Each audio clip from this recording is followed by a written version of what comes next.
Vous écoutez Samedi de lire avec l'auteur invité d'Amélie Boivin-Enfield. On est maintenant rendu au moment de l'émission. L'auteur invité de cette semaine, Mylène Gilbert-Dumas, nous présente son coup de cœur littéraire. Et ton coup de cœur littéraire, c'est Une vie pleine. Oui.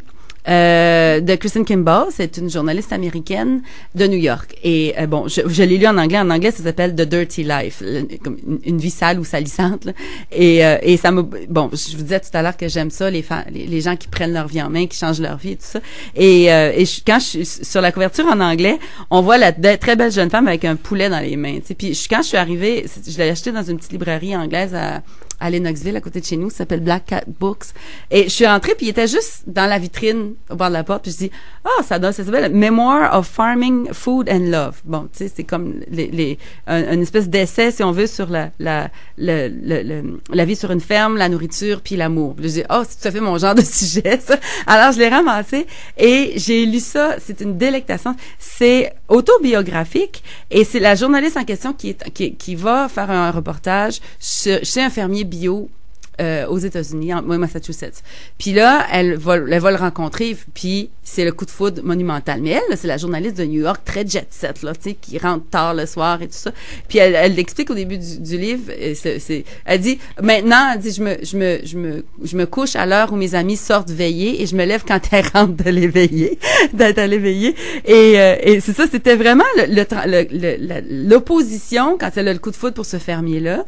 Cet agriculteur-là a dit, bon, il lui dit, viens avec moi, on va acheter une ferme, on va partir, une ferme bio. C'est ce qu'on appelle l'agriculture en société, là, où les gens payent l'agriculteur pour avoir leurs légumes pour l'année. Donc, ils fournissent les légumes, et dans ce cas-là, leur ferme va fournir la viande, les légumes, les sirop d'érable, les fruits, les baies, tout ça. Alors, ce qui est vraiment rigolo, c'est que c'est la fille de New York qui va aller vivre sur une ferme. Et le changement de vie et de valeur, il y a rien de commun.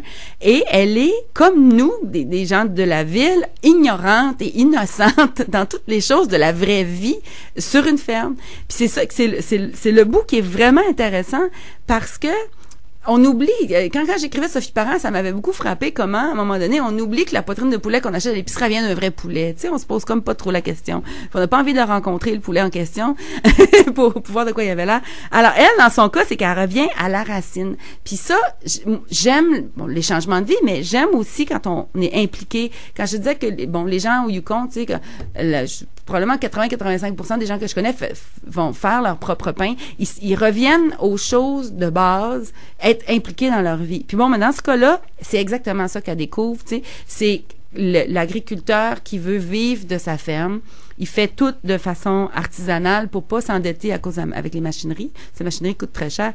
Et là, on a toujours ce regard de cette femme-là qui dit, par exemple, elle va dans un encan, il fait -20. Elle, de New York, elle connaissait pas ça. La ferme qu'ils ont acheté, ils l'ont acheté dans le Vermont. L'État de New York, mais très proche du Vermont, mais proche d'ici, proche de la frontière. Donc, ils ont des -20 l'hiver. Et là, elle va dans un encan à Mich. Puis elle explique comment tous les vêtements qu'elle a, elle les porte parce qu'elle a tellement froid, elle n'en revient pas qu'on peut geler vraiment comme ça. Elle est habillée avec 2 paires de mitaines, 2 manteaux, puis tous les pantalons qu'elle a sur le dos. Et là, elle arrive à l'encan, puis elle dit quand même, les amis, je te regarde, puis ils trouvent que t'as l'air habillé bizarre. Elle dit, parce que t'es vraiment habillé bizarre, tu sais. Et c'est le côté tout à fait humoristique de la vie qu'elle découvre. Et la vie, elle peut être si simple, alors que quand elle vivait à New York, où, tu barres ton appartement à double tour, puis il y a des gens qui sont assassinés à tout bout de champ. Là, elle vit dans un petit village, il y a personne qui barre les portes. Elle arrive là à porter une jupe avec des talons, puis les gens lui ont fait la réputation très vite qu'elle devait être une ancienne prostituée, tout simplement parce qu'elle avait jamais vu ça, une fermière avec une jupe et des talons, tu sais. Pour eux autres, tu travailles à la ferme, t'es habillé avec du linge de la ferme, là, tu sais. Alors, toutes les petites observations, puis bon, en français, c'est Une vie pleine, et je l'ai acheté pour mon amie Elisabeth Tremblay, qui est auteure aussi, mais qui a grandi sur une ferme. Alors, je lui ai acheté, je lui ai dit, tu liras ça, puis tu me diras ce que tu en penses. Elle l'a traîné dans son sac à main pendant 1 mois. Puis à chaque fois qu'on se voyait, elle m'en lisait des bouts, puis elle riait. Elle dit, c'est tellement ça pour vrai. Mais c'est vrai que les gens de la ville, on n'imagine pas la vie sur une ferme.